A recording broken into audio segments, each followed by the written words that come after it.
The magic നോവലിലേക്ക് സ്വാഗതം. ആസുരം part 5. സുസ്മിതയ്ക്ക് അവളുടെ കണ്ണുകളെ വിശ്വസിക്കാനായില്ല. അവൾ സുജാതയെ കെട്ടിപ്പിടിച്ചു. എന്താടി, വഴിതെറ്റി വന്നതാണോ ഇങ്ങോട്ട്? അറിയിച്ചിരുന്നെങ്കിൽ റെയിൽവേ സ്റ്റേഷനിൽ ഞാൻ കാതു നിൽക്കുമായിരുന്നല്ലോ. സുജാത ചിരിച്ചു. നിനക്കൊരു സർപ്രൈസ് ആകട്ടെ എന്ന് കരുതി. സുകന്യയെ നന്ദിനിക്കുട്ടിയെ ശ്രദ്ധിച്ചുകൊണ്ട് സുസ്മിത തിരക്കി. ഇവരൊക്കെ? എല്ലാം പറയാം. അതിനു മുമ്പ് ഞങ്ങൾക്ക് എന്തെങ്കിലും കുടിക്കാൻ താ. അയ്യോ, നിന്നെ കണ്ട സന്തോഷത്തിനിടയിൽ ഞാൻ ആ കാര്യം മറന്നേ പോയി. അകത്തേക്ക് വാ. സുജാത അകത്തേക്ക് കയറി. സുകന്യയും നന്ദിനിക്കുട്ടിയും പുറത്തു തന്നെ നിന്നതേ ഉള്ളൂ. സുസ്മിത നന്ദിനിക്കുട്ടിയുടെ കയ്യിൽ പിടിച്ചു. വരൂ ചേച്ചി. സുജാത മെല്ലെ പുഞ്ചിരിച്ചു. ഇവളുടെ മുമ്പില് യാതൊരു ഫോർമാലിറ്റിയും വേണ്ട. എന്നെ കാണുന്നത് പോലെ ഇവളെ കണ്ടാ മതി. എല്ലാരും അകത്തേക്ക് കടന്നു. നിങ്ങളിരിക്കെ, ഞാൻ ചായ എടുക്കാം. സുസ്മിത അടുക്കളയിലേക്ക് നടന്നു. സുജാത ഉറക്കെ ചിരിച്ചു. നിന്റെ ചായ കുടിക്കാനോ? അത്ര വലിയ ശിക്ഷ വേണോടി ഞങ്ങൾക്ക്? ചായ ഞാനുണ്ടാക്കാം, വാ. സുജാതയും സുസ്മിതയും അകത്തേക്ക് നടന്നു. അടുക്കളയിലെത്തിയപ്പോൾ സുജാത സുകന്യയുടെ കയ്യിൽ കടന്നു പിടിച്ചു. സുസ്മിത നിന്നു. സുസ്മിതേ, എനിക്ക് ഉടനെ പോണം. ഇത്ര പെട്ടെന്ന്? ഒരുപാട് പറയാനുണ്ട്, പക്ഷേ ഇപ്പൊ സമയമില്ല. നീ എനിക്കൊരു ഉപകാരം ചെയ്യണം. സുസ്മിത മുഖമുയർത്തി. വിഷ്ണുവേട്ടന് ഒരു കാമുകിയുണ്ടെന്ന് ഞാൻ ഒരിക്കൽ പറഞ്ഞിട്ടില്ലേ? ആ കുട്ടിയാണ് എന്റെ കൂടെ ഉള്ളത്. സുകന്യയ്ക്കും അവളുടെ അമ്മയ്ക്കും ഒരു മാസം മാറി താമസിക്കാൻ ഒരിടം വേണം. അതിനാ ഞാൻ അവരെ ഇങ്ങോട്ട് കൂട്ടിക്കൊണ്ടു വന്നത്. സുസ്മിത ചിരിച്ചു. അതിനെന്താ, അവർക്ക് ഇഷ്ടമുള്ള കാലം വരെ ഇവിടെ താമസിച്ചോട്ടെ. നിന്റെ അച്ഛൻ? അത് ഞാൻ പറഞ്ഞ് സമ്മതിപ്പിച്ചോളാം. അതിരിക്കട്ടെ, വിഷ്ണുവേട്ടൻ എന്തേ വന്നില്ലേ? സുജാതയുടെ മുഖം മങ്ങി. ഏട്ടന് ഒരപകടത്തിൽപ്പെട്ട് കാല് നഷ്ടപ്പെട്ടു. സുസ്മിത നടുങ്ങി. എന്നിട്ട്? കൃത്രിമ കാല് വെക്കാൻ വേണ്ടി ജയ്പൂർക്ക് പോയിരിക്കുവാണ് ഏട്ടൻ. കൂടെ മുത്തശ്ശനും ഉണ്ട്. Bad luck. സുസ്മിത പെറുപിറുത്തു. സുജാതയുടെ കണ്ണുകൾ ഈറനായി. അതൊരു ആക്സിഡന്റ് ആയിരുന്നില്ല. അവർ ഏട്ടനെ കൊല്ലാൻ ശ്രമിക്കുകയായിരുന്നു. അവരോ? ആരാണത്? അച്ഛന്റെ കൊലയാളികൾ ഉറങ്ങിക്കിടക്കുകയായിരുന്നു ഇതുവരെ. ഇപ്പോൾ അവർ ഞങ്ങളുടെ പുറകെയുണ്ട്. സുകന്യയുടെ പുറകെയുണ്ട്. നീയും അമ്മയും അപ്പോൾ വീട്ടിൽ തനിച്ചാണല്ലേ? സുസ്മിതയുടെ ശബ്ദത്തിൽ പ്രകടമായ പതർച്ചയുണ്ടായിരുന്നു. അപ്പോൾ അവർക്ക് വിഷ്ണുവേട്ടനെയും സുകന്യയും മാത്രമേ വേണ്ടൂ. ഏട്ടൻ ജയ്പൂരിൽ നിന്ന് തിരിച്ചു വരുന്നത് വരെ സുരക്ഷിതനാണ്. ഇവിടെ നിൽക്കുന്നിടത്തോളം കാലം സുകന്യയ്ക്കും ആപത്തുണ്ടാകില്ല. പിന്നെ ഞാനും അമ്മയും സാരമില്ല. ഏട്ടനും മുത്തച്ഛനും തിരിച്ചു വരുമ്പോൾ ഞങ്ങളുടെ മരണവാർത്തയാണ് കാത്തിരിക്കുന്നതെങ്കിൽ. സുസ്മിത സുജാതയുടെ വായി പൊത്തിപ്പിടിച്ചു. അരുത്, അറം പറ്റുന്ന വാക്കുകളൊന്നും പറയരുത്. എനിക്ക് ഉറപ്പുണ്ട് നിനക്കും അമ്മയ്ക്കും ഒന്നും സംഭവിക്കില്ല. സുജാത മെല്ലെ ചിരിച്ചു. ഇല്ലായിരിക്കും, എന്നാലും എല്ലാം മുൻകൂട്ടി കാണണമല്ലോ. വിഷ്ണുവേട്ടന്റെ പെണ്ണിനെ ഞാൻ നിന്നെ ഏൽപ്പിച്ചു പോവുകയാണ്. കണ്ണിലെ കൃഷ്ണമണി പോലെ അവളെ കാത്തു സൂക്ഷിക്കണം. ഞാനില്ലെങ്കിലും ഏട്ടൻ വരുമ്പോൾ അവളെ ഏൽപ്പിക്കണം. സുസ്മിത സുജാതയെ കെട്ടിപ്പിടിച്ചു. ഇല്ല മോളെ, ആർക്കും ഒന്നും സംഭവിക്കില്ല. കൂടുതൽ കരുത്തനായി വിഷ്ണുവേട്ടൻ തിരിച്ചു വരും. അതുവരെ സുകന്യ അമ്മ ഇവിടെ തന്നെ നിൽക്കട്ടെ. സുജാത സുസ്മിതയുടെ കവിളിൽ മൃദുവായത് നുള്ളി.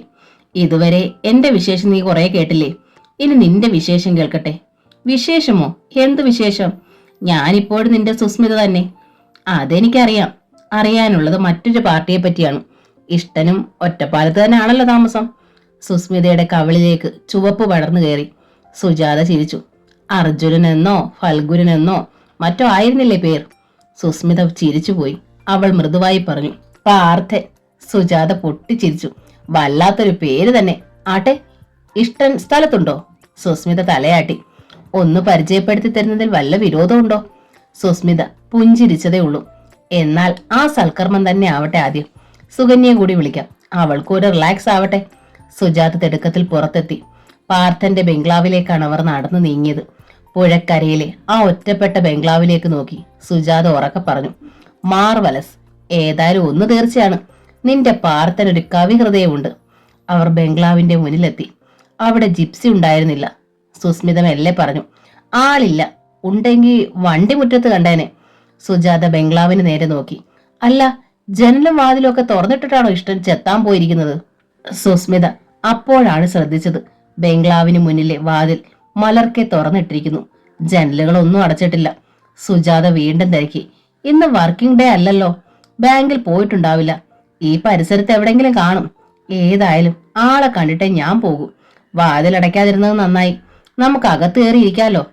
അവർ പടികൾ കയറി വരാന്തയിലെത്തി. സുജാതയാണ് ആദ്യം അകത്ത് കടന്നത്. അവൾ അത്ഭുതപ്പെട്ടു. സംഗതി കൊള്ളാലോ, നല്ല സ്റ്റൈലൻ ബംഗ്ലാവ്. പാർത്തൻ ആളൊരു ശിങ്കം തന്നെ. സുസ്മിതയും സുകന്യയും അകത്ത് കടന്നു.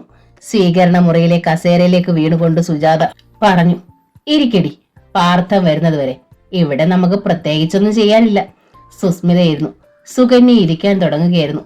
അപ്പോഴാണ് അവൾ അത് കണ്ടത്. സുകന്യ ഞെട്ടിത്തെറിച്ചു. അവൾ കണ്ണുകൾ പലവട്ടം ചിമ്മി തുറന്നു. പെട്ടെന്നൊരു ഭ്രാന്തിയെ പോലെ സുകന്യ മുന്നോട്ട് കുതിച്ചു. അവൾ കണ്ട വസ്തു മേശപ്പുറത്ത് നിന്ന് വലിച്ചെടുത്തു.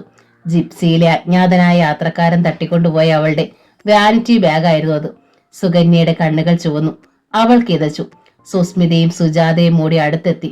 സുജാത തിരക്കി, എന്താ എന്താ സുകന്യെ? വാനിറ്റി ബാഗ് സുജാതയുടെ നേരെ നീട്ടി. സുകന്യ പൊട്ടിക്കരഞ്ഞു. എന്റെ വാനിറ്റി ബാഗ്, ജിപ്സിയിലെ ആൾ തട്ടിയെടുത്ത ബാഗ്. അഡ്വക്കേറ്റ് പ്രതാപന്റെ കാർ ജോസ് ജംഗ്ഷനിലൂടെ അതിവേഗം പായുകയായിരുന്നു. ഞായറാഴ്ച ആയതുകൊണ്ട് റോഡിൽ നല്ല തിരക്കുണ്ടായിരുന്നു. കാർ DDM ഹാളിന് മുന്നിലൂടെ ആലുവ ലക്ഷ്യമാക്കി കുതിച്ചു. 2 മണിക്ക് ഹോട്ടൽ പെരിയാറിൽ ഒരു കോൺഫറൻസ് ഉണ്ട്. 6 മണിക്കാണ് വിക്ടറെ കാണേണ്ടത്. റിച്ചാർഡിന് നന്ദിനി കുട്ടിയുടെ വീട് കാണിച്ചു കൊടുക്കണം. അവിടെ നിന്നും സുകന്യ അയാൾ കൊത്തിയെടുക്കും. പിന്നെ വിക്ടറുടെ ബംഗ്ലാവിൽ ഒരു ശിവരാത്രി. വിഷ്ണു തിരിച്ചു വരുമ്പോൾ അയാൾക്ക് നൽകാൻ സുകന്യയുടെ ശവം മാത്രമേ ബാക്കിയുണ്ടാവുള്ളൂ. പ്രതാപൻ പുഞ്ചിരിച്ചു. വിഷ്ണു ജയ്പൂരിലേക്ക് പോയിരിക്കുകയാണത്രേ. അയാൾക്ക് പൊട്ടിച്ചിരിക്കാൻ തോന്നി. ജയ്പൂർ കാലുകൾ. ആ കാൽ ഊരിയെടുത്ത് റിച്ചാർഡ് അവന്റെ മറ്റേ കാലും തല്ലിച്ചതയ്ക്കും. ഗോദവർമ്മയുണ്ടല്ലോ ബാക്കി. ആ ബ്രീഫ് കേസ് എവിടെ ഉണ്ടെന്ന് റിച്ചാർഡിന് പറഞ്ഞു കൊടുക്കും. പിന്നെ കഥ തീരുന്നു. ഒട്ടേറെ ശവങ്ങൾ ബാക്കിയാക്കി റിച്ചാർഡ് ബോംബെക്ക്. അവിടെ ഒരാളുണ്ടല്ലോ, ഡേവിഡ് എന്ന വിപിൻ മോഹൻ. തലനാരിഴയ്ക്ക് വ്യത്യാസത്തിലാണ് അവൻ രക്ഷപ്പെട്ടത്. റിച്ചാർഡിന് അതൊരു പ്രശ്നമല്ല. അയാൾ പറഞ്ഞു കഴിഞ്ഞു. ആ ഒറ്റക്കണ്ണൻ ബോംബെയിൽ എവിടെ ഒളിച്ചിരുന്നാലും റിച്ചാർഡിന്റെ കണ്ണിൽ പെടാതിരിക്കില്ല. ഇനി ഞാൻ മാത്രമല്ല അവനെ തേടാൻ പോകുന്നത്. നഗരത്തിലെ ഓരോ മണൽത്തരിയും അവനെ തെരയും. റിച്ചാർഡിന്റെ പിടിയിൽ നിന്ന് രക്ഷപ്പെട്ടവൻ 1 മാസത്തിലധികം ജീവിച്ച ചരിത്രമില്ല. അയാൾ പൊട്ടിച്ചിരിച്ചു ആത്മവിശ്വാസത്തോടെ. പ്രതാപൻ മെല്ലെ പുഞ്ചിരിച്ചു. റിച്ചാർഡിനത് കഴിയും. ബോംബെയിൽ അവനുണ്ടാവാനിടയുള്ള സ്ഥലങ്ങൾ ഇന്ന് രാത്രി നന്ദിനികുട്ടി പറഞ്ഞു തരും. പരശു ബാക്കിയില്ല. ഒരു കണക്കിന് നന്നായി. അയാൾ ഒരു ഭീരുവാണ്. രഹസ്യം സൂക്ഷിക്കാനുള്ള കേൾപ്പില്ല. നന്നായിട്ട് 4 എണ്ണം കിട്ടിയാൽ എല്ലാം പറഞ്ഞു പോകും. പക്ഷേ ഇടനെഞ്ചു വിങ്ങുന്നുണ്ട്. ഇതുവരെ അയാൾ ആരോടും ഒന്നും പറഞ്ഞിട്ടില്ല. അത് പ്രതാപൻ ദീർഘമായി നിശ്വസിച്ചു. കാർ നോർത്തിലെത്തി കഴിഞ്ഞിരുന്നു. അയാൾ ഗിയർ മാറ്റി കാർ മെല്ലെ ബ്രിഡ്ജിലേക്ക് കയറാൻ തുടങ്ങി. പരശുവിനെ കൊല്ലണമായിരുന്നോ? ഒന്നുമില്ലെങ്കിലും ഇത്രയും നാൾ ഒന്നിച്ചുണ്ടായിരുന്നതല്ലേ. ആർക്കും വിക്ടറുടെ മനസ്സ് വായിക്കാനാവില്ല. അവിടെ എന്താണുള്ളതെന്ന് കണ്ടെത്താനാവില്ല. പ്രതാപൻ നടുക്കത്തോടെ ചിന്തിച്ചു. രഹസ്യം അറിയാവുന്നവർ ഓരോരുത്തരായി അവസാനിച്ചുകൊണ്ടിരിക്കുന്നു. ശേഖരനും താനും ബാക്കിയുണ്ട്. ശേഖരനെ അയാൾക്ക് ഇനി ആവശ്യമുണ്ടാകാം. പോലീസ് ഫോഴ്സ് മുഴുവൻ അയാളുടെ കയ്യിലാണല്ലോ. പക്ഷേ തന്നെ വിക്ടറിന് ഇനി ആവശ്യമില്ലല്ലോ. പരശുവിന് റിച്ചാർഡിനെ ചൂണ്ടിക്കാട്ടിയതുപോലെ ഒരു ദിവസം തന്നെയും വിക്ടർ. പ്രതാപൻ കീശയിൽ നിന്നൊരു ടവലെടുത്ത് മുഖത്തെ വിയർപ്പ് തുടച്ചു. ആക്സിലേറ്ററിൽ അയാളുടെ കാൽ ആഞ്ഞമർന്നു. വേണ്ടായിരുന്നു, ഒന്നും വേണ്ടായിരുന്നു. രാമദാസിനെ കൊല്ലാൻ കൂട്ടു നിൽക്കരുതായിരുന്നു. ആ രംഗത്തിന് സാക്ഷിയാവരുതായിരുന്നു. ഫയലുകൾ അടങ്ങിയ ആ ബ്രീഫ് കേസ് രാമദാസ് എവിടെയാണ് സൂക്ഷിച്ചിരിക്കുന്നത്? രാമദാസിന്റെ ശരീരത്തിൽ രക്തം അരുവികൾ തീർത്തു. മുറിവേൽക്കാത്തൊരു ഭാഗവും ബാക്കി ഉണ്ടായിരുന്നില്ല. കയ്യിൽ പഴുപ്പിച്ച ഇരുമ്പ് കമ്പികൾ നീട്ടിപ്പിടിച്ച് വിക്ടർ അലറുകയായിരുന്നു. പറയടാ പട്ടി, എവിടാണത്? പറയ്. ഇഞ്ചിഞ്ചായി മരിച്ചുകൊണ്ടിരിക്കുമ്പോഴും അയാളത് പറഞ്ഞില്ല. സഹി കെട്ട് വിക്ടർ അയാളുടെ നേരെ തുരുതുരാ നിറയൊഴിക്കുകയായിരുന്നു. ഫയലുകളല്ലാതെ എന്തെങ്കിലും അതിനുള്ളിലുണ്ടായിരുന്നോ? വിക്ടർ അത് പറഞ്ഞിട്ടില്ല ആരോടും. പ്രതാപന്റെ മുഖം ചുവന്നു. കാർ HMD കവല കടന്നു. പ്രതാപൻ ആക്സിലേറ്ററിൽ നിന്ന് കാലെടുത്തു. കാർ കളമശ്ശേരിയിലേക്ക് നീങ്ങി. കളമശ്ശേരി കഴിഞ്ഞാൽ ഇനി അങ്ങോട്ട് വലിയ തിരക്കില്ല. അമിത വേഗത്തിൽ കുതിച്ചു പായുന്ന സിറ്റി ബസ്സുകളെ സൂക്ഷിക്കണം. ലഗാനുമില്ലാതെയുള്ള മത്സര ഓട്ടമാണ്. പ്രതാപൻ കാറിന്റെ റിയർ ഗ്ലാസ് അഡ്ജസ്റ്റ് ചെയ്തു. പിന്നിൽ 2 ബസ്സുകളുണ്ട്. അല്പമകലെ ഒരു ടൊയോറ്റയും. അതിന് പിന്നിൽ പ്രതാപിന്റെ രക്തം മരവിച്ചു. അയാളുടെ കണ്ണുകളിൽ ഇരുട്ട് കയറി. കാലുകൾ അറിയാതെ തന്നെ ആക്സിലേറ്ററിൽ അമർന്നു. അയാൾ വീണ്ടും റിയർ ഗ്ലാസിലേക്ക് ശ്രദ്ധിച്ചു. ബസ്സുകളെ മറികടന്ന് ആ ജിപ്സി കുതിച്ചു പാഞ്ഞു വരുന്നു. അതെ, ജിപ്സി, കൊലയാളി. കളമശ്ശേരി കടന്ന് കാർ അതിവേഗം നീങ്ങി. പ്രതാപൻ ഞെട്ടലോടെ കണ്ടു. ആ ജിപ്സി ഇപ്പോൾ തൊട്ടു പിന്നിലുണ്ട്, മരണമണി മുഴക്കിക്കൊണ്ട്. രക്ഷപ്പെടണം. പെരിയാറിലെത്തിയാൽ ആരെങ്കിലും സഹായിക്കാതിരിക്കില്ല. പോലീസിന് എങ്ങനെയാണ് മെസ്സേജ് കൊടുക്കേണ്ടത്? അയാൾ ഹെഡ്ലൈറ്റ് ഓൺ ചെയ്തു. ജിപ്സി കാറിൽ ഉരഞ്ഞുകൊണ്ട് മുന്നിൽ കടന്നു. ജിപ്സിയിലെ യാത്രക്കാരന്റെ രൂപം അവ്യക്തമായി അയാൾ കണ്ടു. റോഡ് വിജനമാണ്. രക്ഷിക്കാൻ ആരും വരാനില്ല. അലറിക്കുതിച്ചു പായുന്ന സിറ്റി ബസ്സുകൾ നിർത്താനിടയില്ല. ഇനി ദൈവത്തിനെ തന്നെ രക്ഷിക്കാനാവും. പ്രതാപൻ കാറിന്റെ വേഗം വർദ്ധിപ്പിച്ചു. ജിപ്സിയും സ്പീഡെടുത്തു. ഇനി രക്ഷയില്ലെന്ന് പ്രതാപൻ ഉറപ്പായി. ഉറക്കെ അലറാൻ ശ്രമിച്ചു. ശബ്ദം തൊണ്ടയിൽ തടഞ്ഞിരുന്നതേ ഉള്ളൂ. ജിപ്സി വീണ്ടും മുന്നിൽ കടന്നു. യാന്ത്രികമായി പ്രതാപൻ സ്റ്റിയറിംഗ് വീൽ തിരിച്ചു. മുന്നിൽ കടന്ന ജിപ്സി ഓർക്കാപ്പുറത്ത് സഡൻ ബ്രേക്ക് ഇട്ട് നിന്നു. പ്രതാപന്റെ കാർ ജിപ്സിയിൽ വന്നിടിച്ചു. അയാൾ നടുങ്ങി തെറിച്ചു. കാറിന്റെ ഫ്രണ്ട് ഗ്ലാസ് ചിതറിത്തെറിച്ചു. സ്റ്റിയറിംഗ് വീലിൽ മുഖമടിച്ച് പ്രതാപൻ കിടന്നു. അയാളുടെ മൂക്കിൽ നിന്നും രക്തം ധാരധാരയായി ഒഴുകി. ജിപ്സിയിൽ നിന്ന് പാർത്ഥൻ പുറത്തിറങ്ങി. ആ കണ്ണുകൾ കത്തുന്നത് പ്രതാപൻ കണ്ടു. പാർത്ഥൻ കാറിനടുത്തെത്തി. ഒറ്റയടിക്ക് പെട്രോൾ ടാങ്കിന്റെ അടുപ്പ് തെറപ്പിച്ചു. പോക്കറ്റിൽ നിന്ന് ലൈറ്റർ എടുത്തു. നോ! പ്രതാപൻ അലറി. ലൈറ്റർ കത്തി. പെട്രോൾ ടാങ്കിന് നേരെ ലൈറ്റർ നീണ്ടുവന്നു. പ്രതാപൻ കണ്ണുകൾ ചേർത്തടച്ചു. പാർത്ഥൻ അലറി. രാമദാസ് തിരിച്ചു വരില്ലെന്ന് കരുതി അല്ലേ?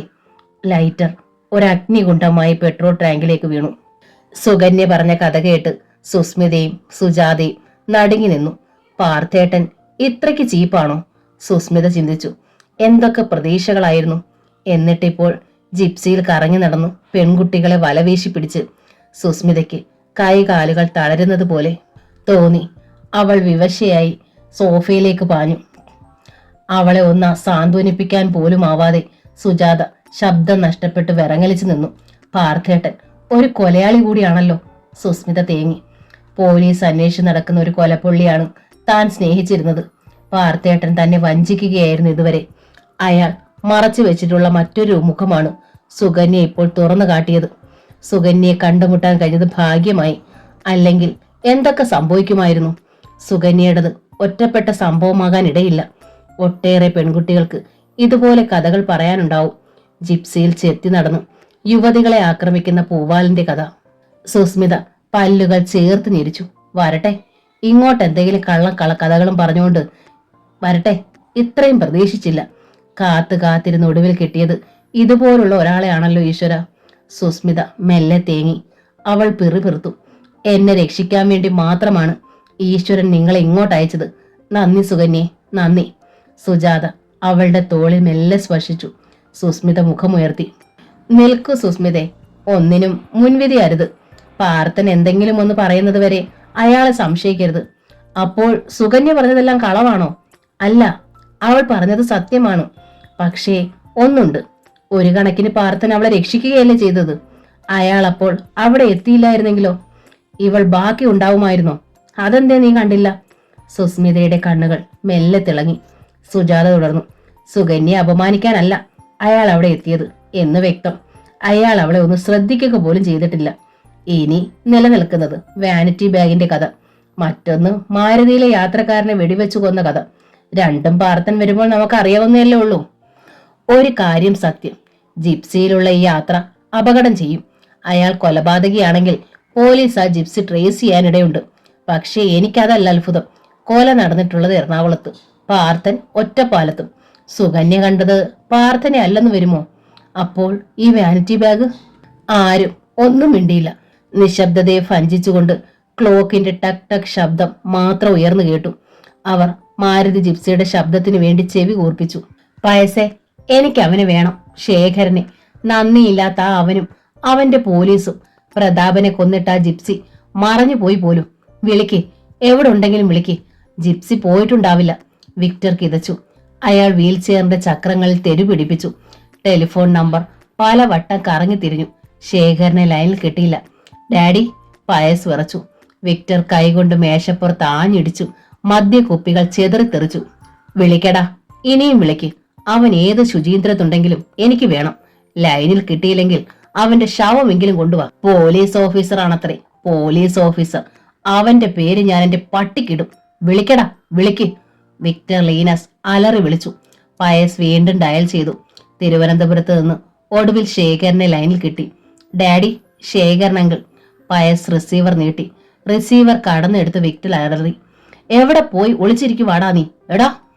ശേഖരൻ പതറിപ്പോയി. ഞാൻ അയാൾ വിക്കി. എടാ മറ്റവനെ, നിന്നെ ഞാൻ അറിയോ? നിനക്ക് പ്രതാപനെ അവൻ കൊന്നു. ആര്? നിന്റെ തന്ത. എടാ, ആ ജിപ്സി വീണ്ടും വന്നു. ആ കൊലയാളി. വയർലെസ് എന്നൊരു സാധനത്തെ പറ്റി നീ കേട്ടിട്ടുണ്ടോ? അല്ലെങ്കിൽ ഹോട്ട്ലൈൻ വിളിക്കട എറണാകുളത്തേക്ക്. ആ ജിപ്സി കണ്ടെത്തിയില്ലെങ്കിൽ എല്ലാത്തിനെയും ചുട്ടുകളയുമെന്ന് പറയും. നിന്റെ പോലീസിന് അല്പം ഉശിര് കുത്തിവെക്കടാ. ശേഖരന്റെ തൊണ്ട വരണ്ടു. ഞാൻ ഇപ്പോൾ തന്നെ അടുത്ത ഫ്ലൈറ്റിൽ. വേണ്ട, ഇപ്പോൾ നീ ഇങ്ങോട്ട് വരണ്ട. എന്റെ കൈ വല്ലാതെ തരിച്ചിരിക്കുകയാണ്. കണ്ടാൽ ഞാൻ അവിവേകം വല്ലതും ചെയ്തു പോകും. പരശുവിന്റെ ശവത്തിന്റെ ചൂട് ഇനിയും ആറിയിട്ടില്ല. ശേഖര, നിനക്ക് കഴിയില്ലെങ്കിൽ ആ തൊപ്പി ഒരു റിച്ചാർഡിന് കൊടുക്കടാ. എത്രയോ കഴിവുള്ള ചെറുപ്പക്കാർ ഇവിടെ ഇരുന്നതാ. അവരെയൊക്കെ മറികടന്ന് ഞാൻ നിന്നെ ആ കസേരയിലെടുത്തി. പോലീസിനാകെ മാനക്കേടുണ്ടാക്കാൻ. ശേഖര, എന്റെ നാക്ക് ചൊറിഞ്ഞു വരുന്നു. ആ ജിപ്സി, അത് മാത്രം മതി എനിക്ക്. പ്രതാപനെ കാറിലിട്ട് ചുട്ടു കൊന്നതുപോലെ ജിപ്സിയിലിട്ട് അവനെ പൊരിക്കണം. വിക്ടർ റിസീവർ ക്രാഡിലേക്ക് എറിഞ്ഞു. പയസ് പിന്നോട്ടടി വെച്ചു. വിക്ടർ ഉറക്കെ അലറി. കാഴ്ച കണ്ടു നിൽക്കുന്നോ? പോയി തരേടാ. കിട്ടിയില്ലെങ്കിൽ ഏലിയാസിനെ പോലെ ശവമായിട്ട് ഇങ്ങോട്ട് വന്നാൽ മതി. പയസ് മുറിക്ക് പുറത്തേക്കൂടി. വിക്ടർ ഉറക്കെ ഗർജിച്ചു. കഥ പറയാൻ മാത്രമായി ആരും ഈ മുറിയിലേക്ക് വരണ്ട. ആ ജിപ്സി കത്തിയെരിഞ്ഞെന്ന് കേൾക്കാൻ വേണ്ടി മാത്രമാണ് ഞാൻ ഇപ്പോൾ കാത്തിരിക്കുന്നത്. വിക്ടർ കൊതിച്ചു. പയസിന് പിന്നിൽ ഡോർ ശക്തിയായി അടഞ്ഞു. പയസ് പടിയിൽ തട്ടി തെറിച്ചു വീണു. അവൻ പിടഞ്ഞെണീറ്റ് മുന്നോട്ടോടി. ബംഗ്ലാവിന് മുന്നിൽ ടൊയോറ്റ കുതിച്ചു പാഞ്ഞു വന്നു നിന്നു. അതിൽ നിന്ന് റിച്ചാർഡ് ഇറങ്ങി. അയാൾ വിക്ടറുടെ മുറിയുടെ നേരെ നടന്നു. പയസ് പതറിയ സ്വരത്തിൽ പറഞ്ഞു, ഡാഡി എന്താ ചത്തുപോയോ? റിച്ചാർഡ് ചിരിച്ചു. അതല്ല, ഡാഡി വയലന്റ് ആണ്. ഇപ്പോൾ അങ്ങോട്ട് പോകണ്ട. റിച്ചാർഡ് ചിരിച്ചു. തലയെടുപ്പുള്ള ഒരുപാട് പന്തയ കുതിരകളെ കണ്ടിട്ടുള്ളവനാ റിച്ചാർഡ്. പിന്നെയല്ലേ ഒരു ഞൊണ്ടിക്കുതിര. അയാൾ വിക്ടറുടെ മുറിയുടെ നേരെ നടന്നു. വാതിലിന് മുന്നിലെത്തി ഒരു നിമിഷം നിന്നു. പിന്നെ വാതിലിൽ മെല്ലെ തട്ടി. അകത്തു നിന്നും അനക്കമൊന്നും കേട്ടില്ല. റിച്ചാർഡ് ഒരടി പിന്നോട്ട് വെച്ചു. പിന്നെ വാതിലിൽ ആഞ്ഞു ചവിട്ടി. വല്ലാത്തൊരർച്ചയോടെ വാതിൽ തുറന്നു. വിക്ടർ പല്ലുകൾ ചേർത്ത് ഞെരിച്ചു. റിവോൾവർ കയ്യിലെടുത്തു. റിച്ചാർഡ് അപ്പോഴും പുഞ്ചിരിച്ചു. തോക്കുകൊണ്ടുള്ള കളി ഒരുപാട് കണ്ടിട്ടുണ്ട്. റിച്ചാർഡ് കളിച്ചിട്ടുമുണ്ട്. Victor, cool down. ഒരു ജിപ്സി നഗരത്തിൽ അതിക്രമിച്ചു കടന്നതിന് ഏതോ ഒരു വിക്ടർ അലറി വിളിച്ചിട്ട് കാര്യമില്ല. വിക്ടർ റിച്ചാർഡിനെ തുറച്ചു നോക്കി. റിച്ചാർഡിന്റെ ചുണ്ടിലെ പുഞ്ചിരി അപ്പോഴും മാഞ്ഞിരുന്നില്ല. വിക്ടർ റിവോൾവർ മേശപ്പുറത്തേക്ക് എറിഞ്ഞു. പ്രതാപൻ? അതെ, പ്രതാപൻ പോയി. അതിനെന്താ, പഴശുവും പോയില്ലേ? ഏലിയാസ് പോയതിലും വലുതാണോ അവരൊക്കെ? ആര് പോയാലും എനിക്കൊന്നുമില്ല. പക്ഷേ ഈ വിക്ടറിനെ തോൽപ്പിക്കാൻ ഏതോ ഒരു ജിപ്സിയും അതിനുള്ളിൽ ഒരു ബാസ്റ്റഡും. അതാണ് എനിക്ക് സഹിക്കാൻ കഴിയാത്തത്. അവൻ ആരാണെന്ന് പോലും ഇതുവരെ അറിഞ്ഞിട്ടില്ല. റിച്ചാർഡ് കസേര വലിച്ചിട്ട് അതിലിരുന്നു. മുറിയിൽ ചിതറിക്കിടന്ന മദ്യക്കുപ്പിയിലേക്ക് നോക്കി അയാൾ ചിരിച്ചു. മദ്യം ഇങ്ങനെ വേസ്റ്റ് ആക്കരുത്. ദേഷ്യം വന്നാൽ സെർവന്റിനെ ആരെങ്കിലും വിളിച്ചു വരുത്തി ഷൂട്ട് ചെയ്തോളൂ. ഇനി മദ്യക്കുപ്പികൾ തകർക്കരുത്. റിച്ചാർഡിനുള്ള ഇന്ധനമാണത്. വിക്ടർ മെല്ലെ മെല്ലെ ശാന്തനായി. അയാളുടെ കണ്ണുകളിലേക്ക് നോക്കി റിച്ചാർഡ് മന്ത്രിച്ചു. മുൻകോപികൾക്ക് ഒരു പുല്ലും ചെയ്യാനാവില്ല. കുറേയേറെ അലറി വിളിക്കാനല്ലാതെ അവരുടെ കാലുകൾ പോലും ആണുങ്ങൾ കൊണ്ടുപോകും. വിക്ടർ റിച്ചാർഡിനെ തുറച്ചു നോക്കി. റിച്ചാർഡ് ചിരിച്ചു. അതാണ് സൈക്കോളജി. കത്തിയുമായി ചാടി വീഴുന്നവനെ നേരിടുമ്പോഴും ചുണ്ടിലൊരു പുഞ്ചിരി ഉണ്ടാവണം. Like me. ഇനി നമുക്ക് അല്പം കാര്യം പറയാം. ആ ജിപ്സി പോയി തൊലയട്ടെ. ശേഖരന്റെ പോലീസില്ലേ ഇവിടെ? ആ പണി തൽക്കാലം അവർക്ക് വിട്ടുകൊടുക്കാം. അങ്ങനെ ഒരു ജിപ്സിയെ ഈ സിറ്റിയിൽ വന്നിട്ടില്ലെന്ന റിപ്പോർട്ടുമായി ശേഖരൻ ഉടനെ വരും. അത് അയാളുടെ ഒരു തമാശ. നന്ദിനിക്കുട്ടി എന്നൊരു കുട്ടിയെ പറ്റി നമ്മൾ ഇന്നലെ പറഞ്ഞല്ലോ. കുറെ ദിവസമായി ഒന്ന് പ്രേമിച്ചിട്ട്. സുകന്യെ റിച്ചാർഡ് പ്രേമിക്കുന്നത് എങ്ങനെയാണെന്ന് നന്ദിനിക്കുട്ടി കാണട്ടെ. അവളുടെ നാവിൻ തുമ്പിലൂടെ വിപിൻ മോഹൻ ഇവിടെ പറന്നു വരും. ഫ്ലൈറ്റിലല്ല, വായുവിലൂടെ. ആ കളി റിച്ചാർഡ് ഒന്ന് കളിച്ചു നോക്കട്ടെ. വിഷ്ണുവും ഗോദവർമ്മയും മടങ്ങി വരുന്നത് വരെ നമുക്ക് എന്തെങ്കിലും ഒരു പണി വേണ്ടേ? കിളിക്കൂട് കാട്ടിത്തരാൻ പയസ് വരുമോ? നിങ്ങൾ വരുമോ? ഞാൻ വരാം. വിക്ടർ ചിരിച്ചു. റിച്ചാർഡും ചിരിച്ചു. നന്നായി. നന്ദിനി കുട്ടിയുടെ നാവിന്റെ കെട്ടഴിയാൻ അപ്പോൾ ഒട്ടും താമസം ഉണ്ടാവില്ല. ആട്ടെ, എനർജി ടോണിക് ഇല്ലേ? വിക്ടർ അലമാരി തുറന്നു. നന്ദിനിക്കുട്ടിയുടെ വീടിന് മുന്നിൽ ടൊയോറ്റോ ഒഴുകി വന്നു നിന്നു. റിച്ചാർഡ് മന്ത്രിച്ചു. കഥയിൽ വില്ലൻ പ്രത്യക്ഷപ്പെടേണ്ടത് ആദ്യ രംഗത്തല്ല, ഇപ്പോൾ വിക്ടർ ലീനസിന്റെ ഊഴം. വിക്ടർ പോയി കാലുകളെടുത്ത് ഫിറ്റ് ചെയ്തു. ഡോർ തുറന്ന് വിക്ടർ പുറത്തേക്കിറങ്ങി. ക്രച്ചസ് തറയിൽ അമർത്തി. അയാൾ മെല്ലെ മുന്നോട്ട് നീങ്ങി. കാറിൽ ഇരുന്ന് റിച്ചാർഡ് അത് ശ്രദ്ധിച്ചു. വീടിന് മുന്നിലെത്തിയ വിക്ടർ സ്തബ്ധനായി. വാതിലിന് മുന്നിൽ ഒരു താഴ്. റിച്ചാർഡ്, വിക്ടർ വിളിച്ചു. ഒറ്റ കുതിക്ക് റിച്ചാർഡ് പുറത്തെത്തി. വാതിലിന് മുന്നിലെ താഴിലേക്ക് നോക്കി. അയാൾ പുഞ്ചിരിച്ചു. കിളികൾ പറന്നുപോയി കഴിഞ്ഞു അല്ലേ? അയാൾ മെല്ലെ പിന്നോട്ട് മാറി. പിന്നെ അതിവേഗം മുന്നോട്ട് കുതിച്ചു. വാതിൽ പൊളിഞ്ഞു വീണു. വിക്ടർ റിച്ചാർഡിനെ തറച്ചു നോക്കി. അയാൾ അകത്തേക്ക് കടന്നു. മുറിയിൽ നിന്നും വലിയൊരു ടിന്നും ഒരു ട്യൂബുമായി അയാൾ പുറത്തു വന്നു. വിക്ടറിനൊന്നും മനസ്സിലായില്ല. റിച്ചാർഡ് ടൊയോറ്റയുടെ പെട്രോൾ ടാങ്ക് തുറന്നു. ഫുൾ ടാങ്ക് ഉണ്ടല്ലോ, തിരിച്ചെത്താൻ നമുക്ക് 5 ലിറ്റർ മതി. ഒഴിഞ്ഞ കിളിക്കൂട് ഇനി ഇവിടെ ഉണ്ടാവാനേ പാടില്ല. വിക്ടർ ലീനസിന് അമ്മയുടെയും മകളുടെ ഒരു സമ്മാനം, ഒഴിഞ്ഞ കിളിക്കൂട്. അമ്മയ്ക്കും മകൾക്കും വിക്ടർ ലീനസിന്റെ വക തിരിച്ചൊരു സമ്മാനം, ചാരം മൂടിയ കുറേയേറെ കനലുകൾ. A symbolic present. ടൊയോറ്റയിൽ നിന്ന് പെട്രോൾ ടിന്നിലേക്ക് ഒഴുകിയെത്തി. വിക്ടറുടെ ചുണ്ടിൽ ക്രൂരമായൊരു ചിരി പടർന്നു. അയാളുടെ കണ്ണുകൾ കത്തി. ആ തീ നന്ദിനിക്കുട്ടിയുടെ വീട്ടിലേക്ക് പടർന്നു. ഒറ്റപ്പാലം. സുസ്മിത അപ്പോഴും ചെവി ഓർക്കുകയായിരുന്നു. ജിപ്സിയുടെ ഇരമ്പൽ കേൾക്കുന്നുണ്ടോ? സുകന്യയും സുജാതയും നേരിയ മയക്കത്തിലായിരുന്നു. സുസ്മിതയ്ക്ക് കണ്ണടയ്ക്കാനേ കഴിഞ്ഞില്ല. അവളുടെ മുന്നിൽ ചിരിക്കുന്ന പാർത്ഥന്റെ മുഖമായിരുന്നു. കരഞ്ഞു കരഞ്ഞ് അവളുടെ മുഖം തുടുത്തിരുന്നു. കണ്ണീർ ചാലുകൾ കവളിലൊരു കനത്ത പാട തീർത്തു. അവൾ ചെവി ഓർത്തു. അങ്ങ് ദൂരെ ഒരു മൂളൽ. മൂളൽ ഇരമ്പലായി. ഇരമ്പൽ ഗർജനമായി. അവൾ ചാടിപ്പിടഞ്ഞ് എഴുന്നേറ്റു. ജിപ്സി, പാർത്ഥേട്ടൻ വരുന്നു. സുകന്യയും സുജാതയും കണ്ണുകൾ തുറന്നു. ബംഗ്ലാവിന് മുന്നിൽ ജിപ്സി അലറി കുതിച്ചു വന്നു നിന്നു. അതിൽ നിന്ന് രക്താഭിക്ഷിപ്തനായ ദേഹത്തോടെ പാർത്ഥൻ ഇറങ്ങി. സുസ്മിത നടുങ്ങി. പാർത്ഥേട്ടാ! അയാൾ യാന്ത്രികമായി മുന്നോട്ട് നീങ്ങി. സുകന്യയും സുജാതയും അയാൾ ശ്രദ്ധിച്ചില്ല. പാർത്ഥേട്ടാ! ഹൃദയം തകർന്ന് സുസ്മിത വിളിച്ചു. അപ്പോഴും പാർത്ഥൻ മുന്നോട്ട് നടന്നു. സുസ്മിത പാർത്ഥന്റെ പുറകെ എത്തി. അവൾ അയാളുടെ കയ്യിൽ കടന്നു പിടിച്ചുലച്ചു. പാർത്ഥേട്ടാ, ഇത് ഞാനാ, സുസ്മിത. അയാൾ അവളെ കണ്ട ഭാവം പോലും നടിച്ചില്ല. പാർത്ഥൻ അവളുടെ കൈ കുടഞ്ഞു തെറിപ്പിച്ചു. പിന്നെ ആരെയും ശ്രദ്ധിക്കാതെ ബെഡ്റൂമിന് നേരെ നടന്നു. സുജാതയും സുകന്യയും ശബ്ദം നഷ്ടപ്പെട്ട് നടുങ്ങി നിൽക്കുകയായിരുന്നു. പാർത്ഥൻ ബെഡ്റൂമിലേക്ക് കടന്നു. സുസ്മിതയുടെ മുന്നിൽ വാതിൽ ശക്തിയായി അടഞ്ഞു. മുന്നോട്ടാഞ്ഞ അവളുടെ മുഖം വാതിലിൽ ശക്തിയായി ഇടിച്ചു. സുസ്മിത ഉറക്കെ കരഞ്ഞു. വിളർ നിന്ന സുജാതയുടെ തോളിൽ സുകന്യ മെല്ലെ സ്പർശിച്ചു. സുജാത നടുങ്ങി തെറിച്ചു. നടുക്കത്തിൽ നിന്നുണർന്ന സുജാത സുകന്യയുടെ മുഖത്ത് തറച്ചു നോക്കി. ഇയാളാണോ നിന്റെ വാനിറ്റി ബാഗ് തട്ടിയെടുത്തത്? ഇയാളെ തന്നാണോ നീ എറണാകുളത്ത് വെച്ച് കണ്ടത്? സുകന്യ തലയാട്ടി. അതേ എന്ന അർത്ഥത്തിൽ. സുജാത സുസ്മിതയുടെ നേരെ നടന്നു വന്നു. സുസ്മിത അപ്പോഴും കരയുകയായിരുന്നു. സുജാത മെല്ലെ വിളിച്ചു, സുസ്മിതേ. സുസ്മിത തല ഉയർത്തി. കരയരുത്. സുസ്മിത പൊട്ടിക്കരഞ്ഞുകൊണ്ട് സുജാതയെ കെട്ടിപ്പിടിച്ചു. എന്റെ പാർത്ഥേട്ടൻ എന്താ ഇങ്ങനെ? എന്തു പറ്റി? ആളാകെ മാറിയതുപോലെ. സാരമില്ല, എല്ലാം നമുക്ക് അന്വേഷിച്ചറിയാം. പാർത്ഥൻ ഉണരട്ടെ. സുസ്മിത മുഖമുയർത്തി. അതിന് പാർത്ഥേട്ടൻ ഉറങ്ങുകയല്ലോ, ഉണർന്നിരിക്കുകയല്ലേ ഇപ്പോഴും? സുജാത അനന്തതയിൽ മിഴുനട്ട് പിറുപിറുത്തു. എന്തോ എനിക്കറിഞ്ഞൂടാ. വായിച്ചിട്ടുള്ള കഥകളിൽ അങ്ങനെയൊക്കെയുണ്ട്. പക്ഷേ ഈ നൂറ്റാണ്ടിൽ അങ്ങനെയൊക്കെ സംഭവിക്കുമോ? സുസ്മിത തിരക്കി. നീ എന്തൊക്കെയാണ് ഈ പറയുന്നത്? എനിക്കൊന്നും മനസ്സിലാവുന്നില്ല. പാർത്ഥേട്ടൻ എന്ത് സംഭവിച്ചു എന്നാണ് പറയുന്നത്? ഒന്നും തീർത്തു പറയാൻ എനിക്കുമാവില്ല സുസ്മിത. 2 സാധ്യതകളെ ഞാൻ കാണുന്നുള്ളൂ. ഒന്നുകിൽ വെറും ഒരു സ്വപ്ന നാടകം. പക്ഷെ അത്തരം രോഗികൾ ഇത്രയും ദൂരെ യാത്ര ചെയ്യുമോ? ആരെങ്കിലും കൊലപ്പെടുത്തുമോ? ഏതെങ്കിലും പെണ്ണിന്റെ വാനിറ്റി ബാഗ് തട്ടിയെടുക്കുമോ? ഇനിയുള്ളത് നമുക്കൊരിക്കലും വിശ്വസിക്കാനാകാത്തതാണ്. ഞാനത് പറഞ്ഞാൽ നിങ്ങൾ എന്നെ കളിയാക്കരുത്. അവൾ നിർത്തി. സുകന്യയും സുസ്മിതയും സുജാതയെ പകച്ചു നോക്കി. ഉറങ്ങുമ്പോൾ ഉണരുന്ന ഒരു 2ാം വ്യക്തിത്വം പാർത്ഥനിലുണ്ട്.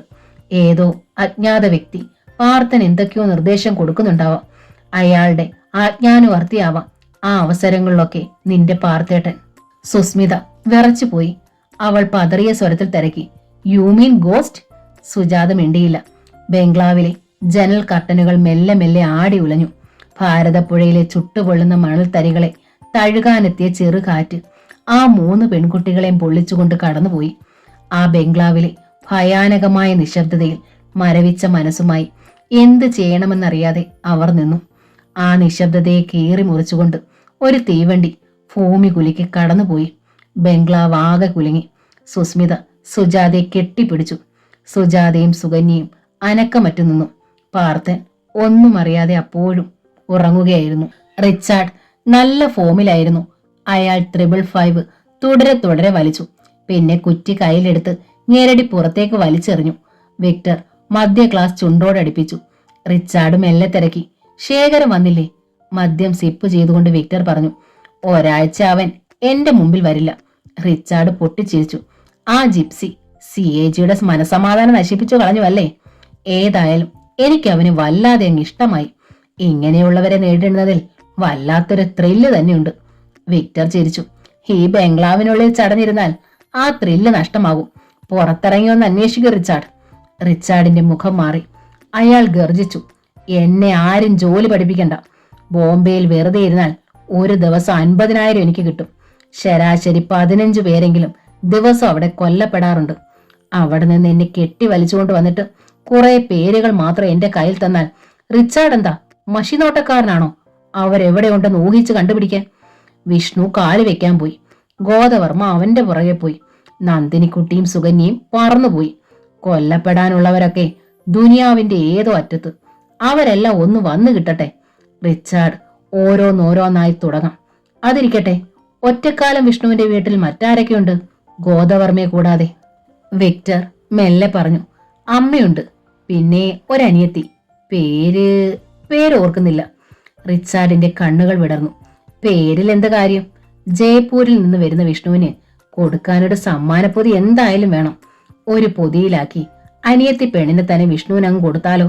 വിക്ടർ അലർച്ചിരിച്ചു. റിച്ചാർഡിന്റെ കണ്ണുകളിൽ കാമത്തിന്റെ തീയെരിഞ്ഞു. ബെഡ്റൂമിന്റെ വാതിൽ മെല്ലെ ചലിച്ചു. സുസ്മിത കസേരയിൽ നിന്ന് ഞെട്ടി എഴുന്നേറ്റു. സുജാത അവളുടെ കയ്യിൽ മൃദുവായി സ്പർശിച്ചു. അവൾ മന്ത്രിച്ചു, അരുത്.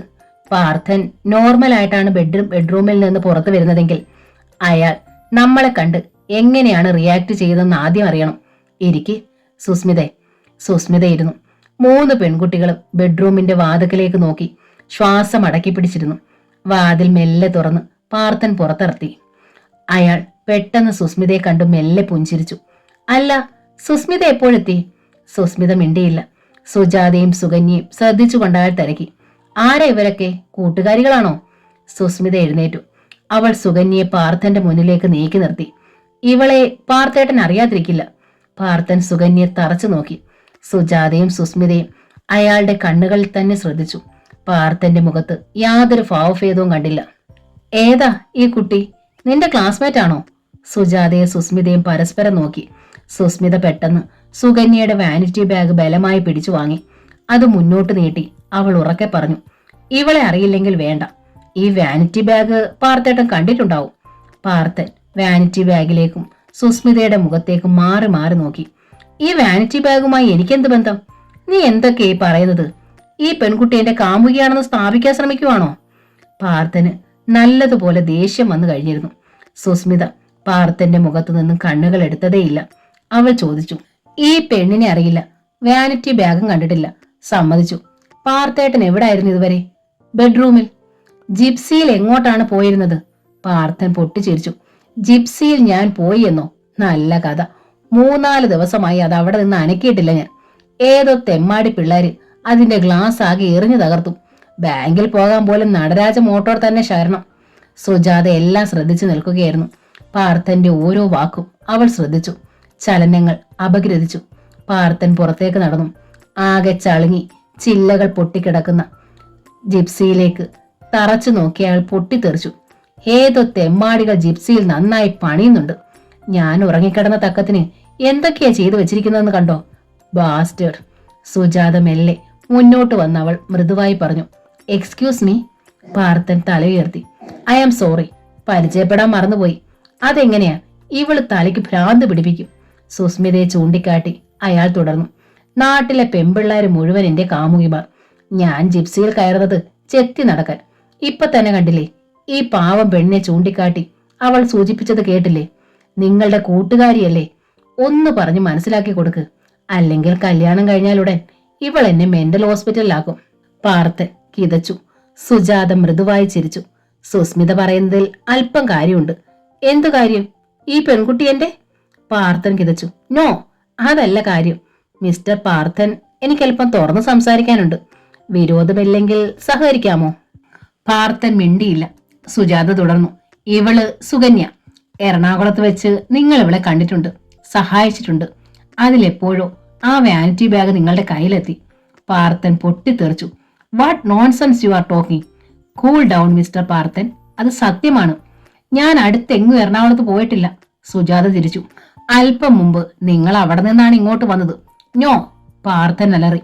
ഒരു കാര്യം കൂടി, നിങ്ങളുടെ ഈ ജിപ്സി തല്ലി തകർത്തത് ഒരു തെമ്മാടി പിള്ളേരല്ല. അന്ന് എറണാകുളത്ത് വെച്ചാണ് സംഭവിച്ചത്. നിഷേധിച്ചിട്ട് കാര്യമില്ല. സുകന്യ എല്ലാത്തിനും സാക്ഷിയാണ്. ഒരു കൊലപാതകത്തിന് കൂടി നിങ്ങൾ ഉത്തരം പറഞ്ഞേ തീരൂ. പാർത്ഥൻ പൊട്ടിത്തെറിച്ചു. കൊലപാതകമോ? ദൈവമേ, ഞാൻ ആരെ കൊല്ലെന്നാണ് പറഞ്ഞത്? സുജാത വീണ്ടും പറഞ്ഞു. നിങ്ങളുടെ ഈ ജിപ്സി പോലീസ് ഇപ്പോൾ തിരയുന്നുണ്ടാവണം. മിസ്റ്റർ പാർത്ഥൻ, നിങ്ങൾ എന്താണ് ഇതിലൊക്കെ ചെയ്യുന്നത്? ഇല്ല, എനിക്കൊന്നും അറിയില്ല, എന്നെ വിശ്വസിക്കൂ. പാർത്ഥൻ കിതച്ചു. നിങ്ങളല്ല ഇതൊക്കെ ചെയ്തതെങ്കിൽ ആര് പറഞ്ഞിട്ടാണ് നിങ്ങൾ ഇങ്ങനെയൊക്കെ ചെയ്യുന്നത്? പാർത്ഥൻ മുഖം പൊത്തി. അയാൾ കിതച്ചു. എനിക്കൊന്നും അറിയില്ല, ഞാൻ ആരെയും കൊന്നിട്ടില്ല. സുസ്മിതയും സുജാതയും പരസ്പരം നോക്കി. സുജാത മെല്ലെ പറഞ്ഞു. I am sorry, really sorry. എനിക്ക് തെറ്റുപറ്റിയതാവണം. സുകന്യ എറണാകുളത്ത് വെച്ച് കണ്ടത് മറ്റാരോ ആവണം. പാർത്ഥൻ മുഖമുയർത്തി. അപരിചിതനായ നിങ്ങളോട് ഞാൻ എന്തൊക്കെയോ ചോദിച്ചു, വേദനിപ്പിച്ചു. That is all right. എല്ലാം നിങ്ങളുടെ തെറ്റായ ധാരണകളായിരുന്നു എന്ന് ഉറപ്പായല്ലോ. അത് മതി എനിക്ക്. സുജാത മെല്ലെ പുഞ്ചിരിച്ചു. സുസ്മിതയുടെ ആളെ നേരിൽ കാണാനെത്തിയതാ. ഞാൻ വളരെ ദൂരെ നിന്ന് കണ്ടു. നല്ല കോമ്പിനേഷൻ. സുസ്മിതയ്ക്ക് പറ്റിയ ആൾ തന്നെ. പാർത്ഥൻ ദീർഘമായി നിശ്വസിച്ചു. അതിനായിരുന്നു ഈ ഇന്റർവ്യൂ? ഞാൻ വല്ലാതെ പകച്ചുപോയി. സുജാത ചിരിച്ചു. എന്നാൽ ഞങ്ങൾ ഇറങ്ങട്ടെ സുസ്മിതേ. നീയും വാ കൂടെ, റെയിൽവേ സ്റ്റേഷൻ വരെ. ഇപ്പോൾ തന്നെ തിരിച്ചു പോവുകയാണോ? പാർത്ഥൻ തിരക്കി. അതെ, അമ്മ അറിഞ്ഞിട്ടില്ല. ഉച്ചയ്ക്ക് മുമ്പ് തിരിച്ചെത്താമെന്നായിരുന്നു കണക്കുകൂട്ടൽ. എല്ലാം പിഴച്ചു. അമ്മ ആദ്യ പിടിച്ച് പാതിയായിട്ടുണ്ടാവും ഇപ്പോൾ. സുജാത പുറത്തിറങ്ങി. സുസ്മിതയും സുകന്യയും അവളെ പിന്തുടർന്നു. ബംഗ്ലാവ് പൂർണ്ണമായും അറിഞ്ഞപ്പോൾ സുജാത മെല്ലെ പറഞ്ഞു. എന്തോ എനിക്കാകെ ഭയമാകുന്നു. നിന്റെ പാർത്ഥന് ചില സമയങ്ങളിൽ എന്തൊക്കെയോ സംഭവിക്കുന്നുണ്ട്. വിഷ്ണുവേട്ടനും മുത്തശ്ശനും വന്നെത്തിയാലേ സത്യം എന്താണെന്ന് കണ്ടുപിടിക്കാനാവൂ. നീ നേരത്തെ പറഞ്ഞതുപോലെ ഏതോ ഒരു രണ്ടാം വ്യക്തി? സുസ്മിത നിർത്തി. സുജാത അവളുടെ കയ്യിൽ അമർത്തി പിടിച്ചു. ഇപ്പോഴൊന്നും പറയണ്ട. വിഷ്ണുവേട്ടൻ വരട്ടെ. പക്ഷെ ഒന്നുണ്ട് സുസ്മിതെ, ആ ജിപ്സി ഇനി ചലിച്ചുകൂടാ. സുകന്യയും സുസ്മിതയും സുജാതയെ തറച്ചു നോക്കി. നമുക്കിപ്പോഴതേ ചെയ്യാനാവൂ. പാർത്ഥൻ ബംഗ്ലാവ് വിട്ട് പുറത്തു വന്നുകൂടാ. ബെഡ്റൂം എപ്പോഴും പൂട്ടിക്കിടക്കണം. ജിപ്സിയുടെ കീ മാറ്റിവെക്കണം. ടയറിലെ കാറ്റഴിച്ചു വിടണം. സുസ്മിത ഭയന്നു പോയി. നീ പറയുന്നത്? സുജാത പിറുപിറുത്തു. പാർത്ഥനെ കൊണ്ടുപോകാൻ ആരെങ്കിലും വരുന്നുണ്ടെങ്കിൽ അയാൾക്കത് കഴിയരുത്. സുസ്മിതയുടെ കണ്ണുകൾ ഇരുണ്ടു. എനിക്ക് സുജാത സുസ്മിതയുടെ മുഖത്ത് തറച്ചു നോക്കി. എന്താണ് ഞാൻ പറയുന്നതെന്ന് എനിക്ക് തന്നെ അറിയില്ല. ചിലപ്പോൾ അത് വെറുമൊരു സ്വപ്ന നാടകം മാത്രമായിരിക്കാം. അല്ലെങ്കിൽ അലറി കുതിച്ചെടുക്കുന്ന തിരമാലകൾക്കെതിരെ നമ്മൾ മൺചിറ കെട്ടുകയായിരിക്കും. എങ്കിലും നമുക്കിപ്പോൾ ചെയ്യാൻ കഴിയുന്നത് അതുമാത്രമാണ്. സുസ്മിതെ, നീ അറിയാതെ ഈ ബംഗ്ലാവിലേക്ക് കാറ്റുപോലും കടന്നു പോകരുത്. കണ്ണിൽ എണ്ണയും ഒഴിച്ച് കാത്തിരിക്കണം. ബാക്കി വിഷ്ണുവേട്ടൻ വന്നിട്ട്. സുസ്മിത പൊട്ടിക്കരഞ്ഞു. സുജാത നടന്നു നീങ്ങി. ആസുരം എന്ന നോവലിന്റെ ഈ ഭാഗം ഇവിടെ പൂർണ്ണമാവുകയാണ്. അടുത്ത ഭാഗം ഉടൻ തന്നെ അപ്ലോഡ് ചെയ്യുന്നതായിരിക്കും. Thank you.